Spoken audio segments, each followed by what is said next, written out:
नमस्कार मित्रांनो, आपल्या सगळ्यांचं या ऑडिओमध्ये स्वागत आहे. मित्रांनो, या ऑडिओमध्ये आपण बघणार आहोत वनरक्षक भरती 2026साठी most important question for topic wise. Topic wise व क्वेश्चन बघणार आहोत मित्रांनो. आपण तर सगळ्यात पहिला टॉपिक येतो आपला पर्यावरण व वने. तर सगळ्यात पहिला क्वेश्चन येतो, भारतातील वन संवर्धन कायदा कोणत्या वर्षी लागू झाला? तर भारतातील वन संवर्धन कायदा जो लागू झाला मित्रांनो, तो 1980 मध्ये लागू झाला. बी जे आपला राईट आन्सर होईल. त्यानंतर क्वेश्चन दुसरा येतो, महाराष्ट्रातील सर्वाधिक वन क्षेत्र कोणत्या जिल्ह्यात आहे? तर महाराष्ट्रातील सर्वाधिक वन क्षेत्र जे आहे मित्रांनो, ते गडचिरोली जिल्ह्यामध्ये आहे. सी जे आपला राईट आन्सर होईल. त्यानंतर क्वेश्चन तिसरा येतो, पर्यावरण दिन कधी साजरा केला जातो? तर पर्यावरण दिन जो साजरा केला जातो मित्रांनो, ते 5 जून रोजी साजरा केला जातो. बी जे आपला राईट आन्सर होईल. त्यानंतर क्वेश्चन चौथा येतो, ग्रीन गोल्ड म्हणून कोणाला ओळखले जाते? तर ग्रीन गोल्ड म्हणून ओळखले जाते मित्रांनो, बांबूला ओळखले जाते. बी जे आपला राईट आन्सर होईल. त्यानंतर क्वेश्चन पाचवा येतो, वन्यजीव संरक्षण अधिनियम कोणत्या वर्षी लागू झाला? तर वन्यजीव संरक्षण अधिनियम जो लागू झाला मित्रांनो, तो झाला 1972 मध्ये लागू झाला. ए जे आपला राईट आन्सर होईल. त्यानंतर क्वेश्चन सहावा येतो, महाराष्ट्रातील पहिले व्याघ्र प्रकल्प कोणते? तर महाराष्ट्रातील पहिले व्याघ्र प्रकल्प जे आहे मित्रांनो, ते आहे मेळघाट व्याघ्र प्रकल्प. बी जे आपला राईट आन्सर होईल.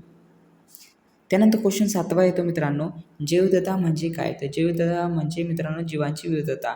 तर बी जे आपल्याला राईट आन्सर होईल. आठवा येतो, कार्बन डायऑक्साईड शोषून घेणारे प्रमुख घटक कोणते? तर प्रमुख घटक जे आहे मित्रांनो, ते आहे वृक्ष. सी जे आपला राईट आन्सर होईल.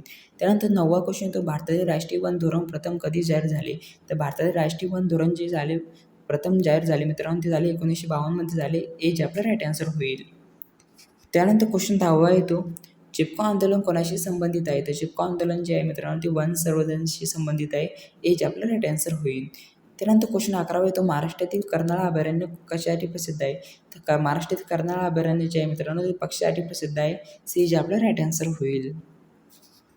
त्यानंतर क्वेश्चन 12वा येतो, पर्यावरण संरक्षण कायदा कोणत्या वर्षी लागू झाला? तर पर्यावरण संरक्षण कायदा जो लागू झाला मित्रांनो, तो 1986 मध्ये लागू झाला. ए जे आपलं राईट आन्सर होईल. त्यानंतर क्वेश्चन 13वा येतो, वृक्षारोपणामुळे कोणता वायू कमी होतो? तर वृक्षारोपणामुळे जो वायू कमी होतो मित्रांनो, ते होतो कार्बन डायऑक्साईड जो वायू आहे ते कमी होतो मित्रांनो. बी जे आपला राईट आन्सर होईल. आपण राहिलेले क्वेश्चन बघूया हिस्ट्रीचे. तर क्वेश्चन 22वा येतो, संभाजी महाराजांचा मृत्यू कधी झाला? तर संभाजी महाराजांचा मृत्यू जो झाला मित्रांनो, तो 1689 मध्ये झाला. ए जे आपला राईट आन्सर होईल. त्यानंतर क्वेश्चन 23वा येतो, पेशव्यांची राजधानी कोणती होती? तर पेशव्यांची राजधानी जी होती मित्रांनो, ती पुणे होती. ए जे आपला राईट आन्सर होईल. त्यानंतर क्वेश्चन 24वा येतो, शनिवारवाडा कुठे आहे? तर शनिवारवाडा जो आहे मित्रांनो, ते पुणे येथे आहे. ए जे आपला राईट आन्सर होईल. त्यानंतर क्वेश्चन 25वा येतो, पहिला पेशवा कोण होता? तर पहिला पेशवा जो होता मित्रांनो, तो होता बाळाजी विश्वनाथ होता. त्यानंतर क्वेश्चन 26वा येतो, थोरले बाजीराव यांचे पूर्ण नाव काय? तर थोरले बाजीराव यांचे पूर्ण नाव जे होते ते बाजीराव बल्लाळ होते मित्रांनो. ए जे आपला राईट आन्सर होईल. त्यानंतर क्वेश्चन 27वा येतो, पानिपतची तिसरी लढाई कधी झाली? तर पानिपतची तिसरी लढाई जी झाली मित्रांनो, ती झाली 1761 मध्ये झाली. ए जे आपला राईट आन्सर होईल. त्यानंतर क्वेश्चन 28वा येतो, पानिपतची तिसरी लढाई कोणामध्ये झाली? तर पानिपतची तिसरी लढाई जी झाली मित्रांनो, ती झाली मराठे व अहमद शाह अब्दालीमध्ये झाली. ए जे आपला राईट आन्सर होईल. त्यानंतर क्वेश्चन 29वा येतो, मराठा साम्राज्याचा शेवट कधी झाला? तर मराठा साम्राज्याचा शेवट जो झाला मित्रांनो, तो झाला 1818 मध्ये झाला. ए जे आपला राईट आन्सर होईल. त्यानंतर क्वेश्चन 30वा येतो, महाराष्ट्रात ब्रिटिश सत्तेची सुरुवात कधी झाली? तर महाराष्ट्रात ब्रिटिश सत्तेची सुरुवात जी झाली मित्रांनो, ती 1818 मध्ये झाली. ए जे आपला राईट आन्सर होईल. त्यानंतर क्वेश्चन 31वा येतो, महात्मा ज्योतिराव फुले यांनी सत्यशोधक समाजाची स्थापना कधी केली? तर महात्मा ज्योतिराव फुले यांनी सत्यशोधक समाजाची स्थापना जी केली ती 1873 मध्ये केली. ए जे आपलं राईट आन्सर होईल. त्यानंतर क्वेश्चन 32वा येतो, सावित्रीबाई फुले यांची मुलींसाठी पहिली शाळा सुरू केली. कधी सुरू केली, कुठे सुरू केली? तर पुणे येथे सुरू केली मित्रांनो. ए जे आपला राईट आन्सर होईल. त्यानंतर क्वेश्चन 33वा येतो, लोकमान्य टिळकांनी सार्वजनिक गणेशोत्सव कधी सुरू केला? तर लोकमान्य टिळकांनी सार्वजनिक गणेशोत्सव सुरू केला मित्रांनो, तो केला 1893 मध्ये केला. ए जे आपला राईट आन्सर होईल. त्यानंतर क्वेश्चन 34वा येतो, लोकमान्य टिळकांचे वृत्तपत्र कोणते? तर लोकमान्य टिळकांचे वृत्तपत्र जे आहे मित्रांनो, ते आहे केसरी. ए जे आपला राईट आन्सर होईल. त्यानंतर क्वेश्चन 35वा येतो, डॉक्टर बाबासाहेब आंबेडकरांचा जन्म कुठे झाला? तर डॉक्टर बाबासाहेब आंबेडकरांचा जन्म जो झाला तो मऊ इथे झाला. ए जे आपला राईट आन्सर होईल. त्यानंतर क्वेश्चन 36वा येतो, डॉक्टर बाबासाहेब आंबेडकरांनी कोणता सत्याग्रह केला? तर डॉक्टर बाबासाहेब आंबेडकरांनी सत्याग्रह केला तो 14 तळ्यांचा सत्याग्रह केला. ए जे आपला राईट आन्सर होईल. त्यानंतर क्वेश्चन 37वा येतो, दीक्षाभूमी कुठे आहे? तर दीक्षाभूमी जी आहे मित्रांनो, ती नागपूर येथे आहे. ए जे आपला राईट आन्सर होईल. त्यानंतर क्वेश्चन 38 आहे तो अजिंठा लेणी कोणत्या जिल्ह्यात आहे? तर अजिंठा लेणी जी आहे मित्रांनो ती आहे छत्रपती संभाजीनगरमध्ये आहे. ए जे आपला राईट आन्सर होईल.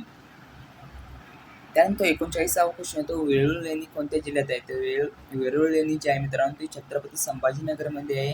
ए जे आपला राईट आन्सर होईल. त्यानंतर 40वा क्वेश्चन आहे तो दौलताबाद किल्ल्याचे प्राचीन नाव काय आहे? तर दौलताबाद किल्ल्याचे प्राचीन नाव जे आहे मित्रांनो ते आहे देवगिरी. ए जे आपला राईट आन्सर होईल. तर सगळ्यात पहिला क्वेश्चन येतो मित्रांनो महाराष्ट्रातील सर्वात उंच शिखर कोणते?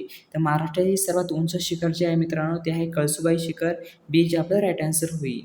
त्यानंतर क्वेश्चन दुसरा आहे तो कळसुबाई शिखर कोणत्या जिल्ह्यात आहे? कळसुबाई शिखर जे आहे मित्रांनो ते आहे अहमदनगर जिल्ह्यामध्ये आहे. सी जे आपलं राईट आन्सर होईल. त्यानंतर क्वेश्चन तिसरा येतो कळसुबाई शिखरांची उंची किती आहे?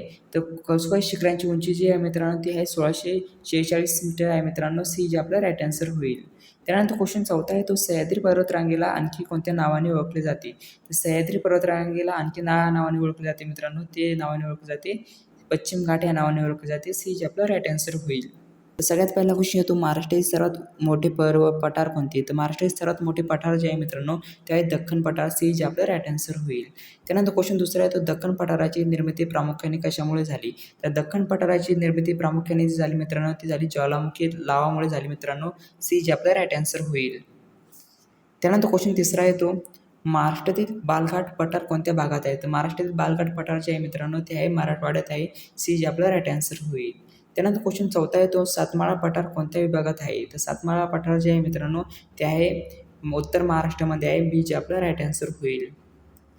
त्यानंतर क्वेश्चन पाचवा येतो अजिंठा पर्वतरांग कोणत्या पठाराशी संबंधित आहे? तर अजिंठा पर्वतरांग जे आहे मित्रांनो ती आहे दख्खन पठाराशी संबंधित आहे मित्रांनो. बी जे आपलं राईट आन्सर होईल.